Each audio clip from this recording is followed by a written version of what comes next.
विजयाजवळ पोहोचलेले आहेत आणि त्यांच्यावरती अभिनंदनाचा आता या ठिकाणी वर्षाव सुरू होत आहे. आपण त्यांच्यासोबत थेट चर्चा करणार आहोत. चौथ्यांदा विजयी होत आहे, चौकार मारलात, कसं बघते विजयाकडे? चांगल्या प्रकारे बघतोय.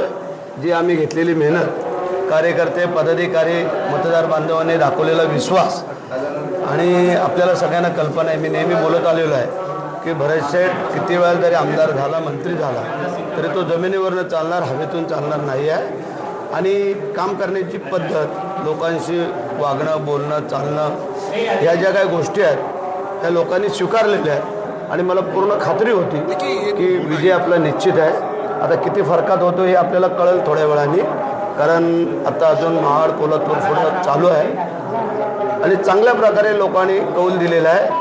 आणि आता युतीचं पण सरकार येतं आहे आणि त्यामध्ये पाहूया आता आपल्याला संधी मिळेलच त्यामध्ये, असं मला वाटतं आहे. कारण ही 4थी टर्म आहे आणि 4थ्या टर्ममध्ये प्रचंड मेहनत माझ्या कुटुंबियाने, मुलाने, सुनाने, लेकीने, पत्नीने आणि कार्यकर्त्या, भाजप, महायुती सगळ्यांनीच, की जेणेकरून जे घेतलं आहे ते स्वीकारायला पाहिजे. आणि अशा प्रकारे मी सगळ्यांना धन्यवाद देतो. 10व्या फेरीनंतर आपल्या प्रतिस्पर्धीच्या उमेदवार आहेत. लोकशाही मराठी ऐका, पहा, जागरूक रहा.